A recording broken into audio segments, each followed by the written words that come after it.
What if your smart home locked you out, because you got a bad rating from a stranger? What if your memories could be replayed, edited, or deleted? Welcome to Black Mirror, the series that doesn't show us the future. It shows us our fears about the future. But here's a twist. Those fears aren't the same everywhere. Is Black Mirror's paranoia more European or more American?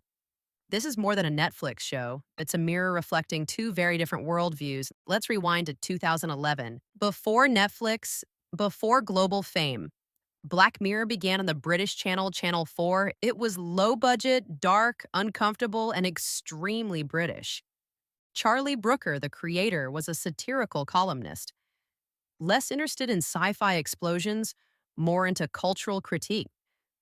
The pilot episode, the national anthem, where the UK Prime Minister is blackmailed into doing something horrifying with a pig. No lasers, no robots, just power, media, shame. That's a very European kind of horror. Systems breaking down, institutions failing. The message isn't technology will kill us. It's like, we will embarrass and destroy ourselves using technology. And that's a big clue about where this show comes from. Across Europe, there's a deep rooted skepticism of tech, surveillance, facial recognition, social scoring. Europe tends to say, no, thank you. GDPR, for example, is one of the strictest data laws in the world. Compare that to the US, where tech giants shape daily life with minimal regulation. Now look at Black Mirror episodes like 15 Million Merits or Shut Up and Dance. They're not just anti tech, they're anti system. Characters are crushed not by machines, but by invisible systems of social approval, entertainment, control. It's Orwell meets Instagram. The fear isn't that a robot will rebel. The fear is that humans will follow the algorithm too well. Now let's cross the Atlantic. In the US, tech is seen through a different lens. Silicon Valley says technology is freedom. More choice, more access, more progress. Even when American movies are dystopian, they usually have a hero, someone who rebels, who hacks the system, who fights back.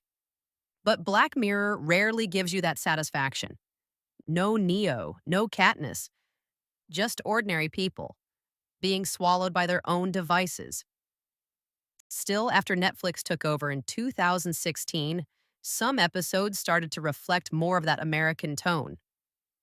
Take Hang the DJ, a dating simulation that turns out to be a metaphor for real world love. Or Striking Vipers, which explores identity and sexuality in virtual reality. These stories feel more personal, less about society breaking down, more about individual confusion.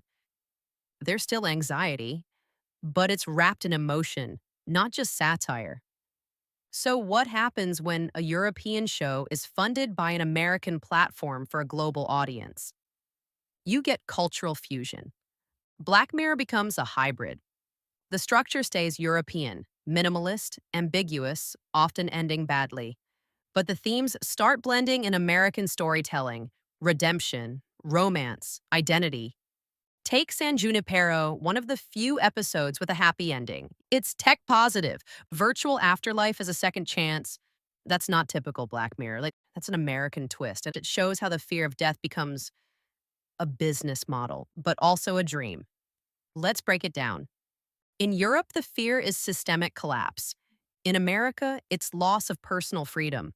Both fears are valid, but they shape how stories are told. In Metalhead, a robot dog hunts a woman in post-collapse Britain. It's a pure survival story, with no explanation, no villain, no hope. Very European. In contrast, American dystopias often include escape plans, alliances, revolutions. Even when things are bad, there's still belief in agency.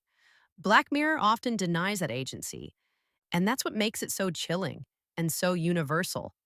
It tells us, you think you're free, but maybe you're just well programmed. So is Black Mirror more European or American? It's born in Britain, shaped by European skepticism, but influenced by American storytelling and global fears. It's a mirror with multiple reflections. And the scariest part? You see your own culture in it because it's not about the future. It's about what we've already accepted: smartphones spying, ratings controlling, memories stored in the cloud. It's not science fiction, it's now. So, what does your reflection look like? If this breakdown blew your mind, don't forget to like, subscribe, and drop a comment. Which episode of Black Mirror felt the most real to you? We'll see you in the next video. Where Europe and America collide in the culture wars of modern life.